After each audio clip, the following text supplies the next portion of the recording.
Hello and welcome. We begin with the key development that the world is trying to wrap its head around. It's the US President Donald Trump and his executive orders. Trump did not waste much time and signed a record number of executive orders on his first day of presidency. The over 200 executive orders signed indicate how US policies under him will look. An executive order is a powerful tool used by a US president which does not require congressional approval. Trump has signed a flurry of such orders on a range of issues from trade to energy to climate and immigration. Many of them are controversial, and their impact will not just be felt in America. They can change US relationship with the rest of the world, which has reacted with unease. And it seems Trump's to-do list is also not bringing any good news for Africa. Many of Trump's executive orders will have negative impact on Africa. We have a list of some of them. Now, first is the suspension of foreign aid programs. Trump does not see foreign aid in the best interest of the United States. His executive order is freezing disbursement of all U.S. foreign development assistance for 90 days, pending a review. The U.S. is the world's biggest foreign aid donor, and a huge sum is directed toward Africa. Over the 2023 to 24 financial year, the U.S. said it had donated almost $3.7 billion to Africa. Now, this aid contributes to various nations, international organizations, and to TB and malaria as epidemics, as well as to the United Nations agencies. But now all of it will be impacted. From aid cuts, we move to tariffs. Under his America First trade policy, Trump announced plans to establish an external revenue service. It will be used for collecting tariffs, duties, and other foreign trade-related revenue. A major impact could be on AGOA, which provides African countries with duty-free access to the U.S. markets for specific products. The plan is set to be expiring this year, but now there are doubts if Trump would renew it. Countries like South Africa could be majorly impacted, as its key exports like cars, wines, and grapes could be in the crosshairs. Next is the executive order that can impact Africa. It's America's withdrawal from the Paris Climate Agreement. It wasn't surprising that this was among the list.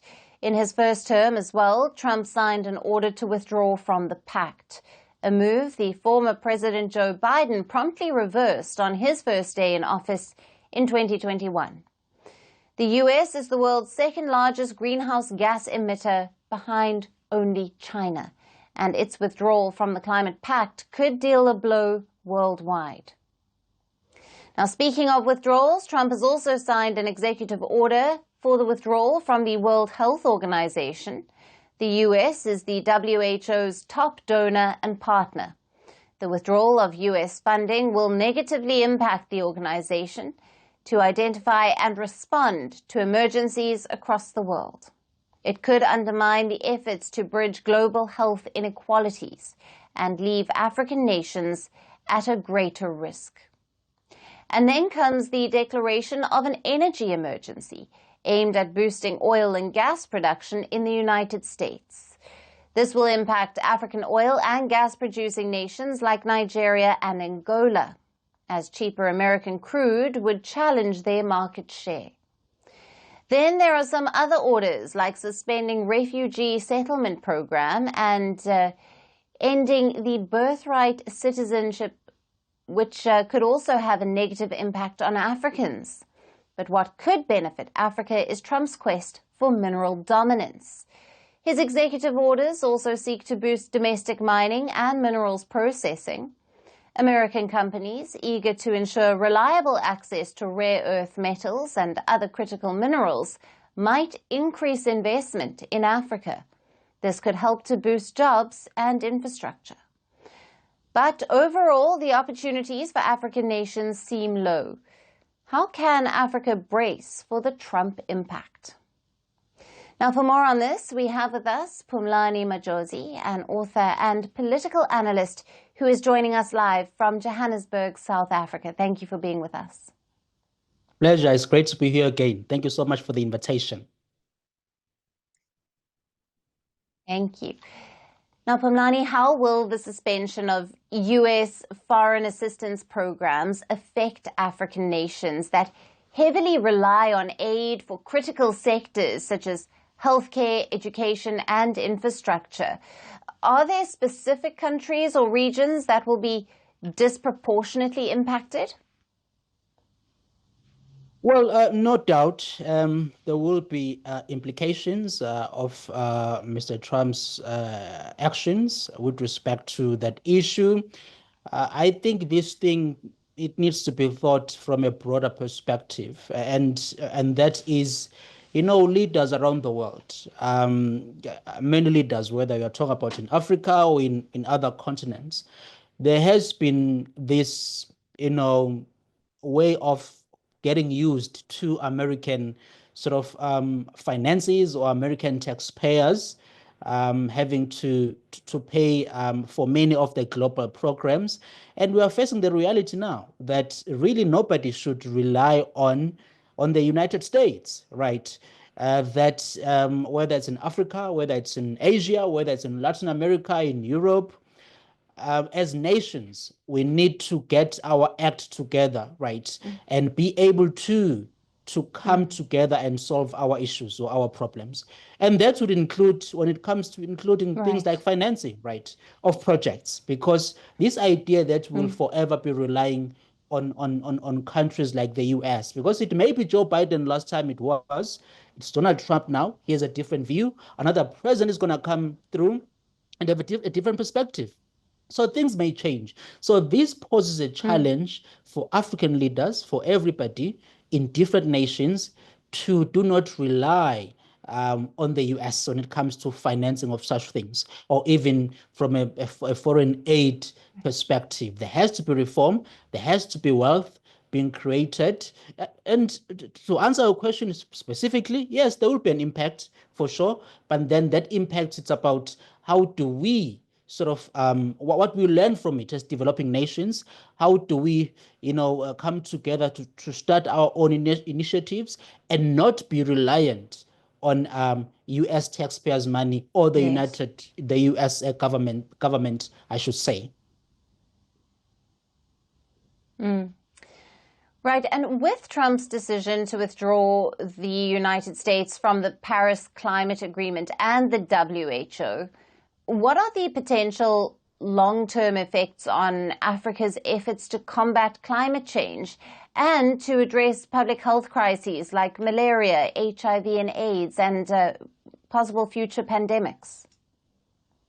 Well, when you look at the WHO, the World Health Organization, part of what Mr. Trump has been raising for a while is that WHO is being used by some political powers around the world, specifically in his opinion, China, to advance some political interests, right? It's being used by China and other nations to advance some political interest. And he also says that they mishandled COVID-19, right? Or COVID, I should say, the pandemic. So that is those are his concerns when it comes to the WHO. And he has been critical of this organization for a long time, because remember, the US is the biggest financial backer of the WHO. About 18% of funding comes from the US, of the WHO funding. So that one involves a bit of politics, geopolitics as well. He's concerned that China is using WHO to advance its interests.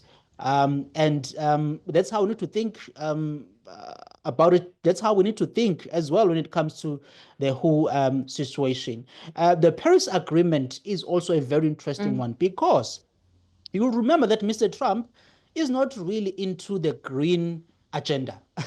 He's not really into that. He's a man who believes in fossil fuels, right? In using the natural resources, different kinds of, energies and fossil fuels. He's not really a believer when it comes to climate change sort of initiatives. Now, I must stress this. For developing nations, especially in Africa, where there is still a heavy reliance on things like coal or fossil fuels. Um, and Trump's presidency might lift that pressure, right? Because Trump is not really pushing very hard when it comes to things like climate change or Paris agreements, as he's withdrawing from that, all those things. So there will be less pressure globally for a push on renewable energies, on green energies, and Africa is going to be part of that as well, experiencing that lifting of pressure for them to be able to probably even focus more on also fossil fuels to try and diversify their energies. And I express that because there have been some concerns by some people that this pushing through forcefully with the green energies and so on, we need to keep in mind that they are developing nations that heavily reliant on fossil fuels, heavily reliant on coal and so on. So how we transition from the old way of coal and fossil fuels into green and renewable energies, it needs to be done in a very smoothly and carefully. Right. Phumlani, as always, great to have you on the show. Thank you very much for being with us on Firstpost Africa. Pleasure. From breaking news to the day's biggest controversies, shedding light on the world's top headlines, detailed analysis on the stories that matter the most to you. Catch it all on Spotlight at 6 p.m. India time and 12:30 GMT, only on Firstpost.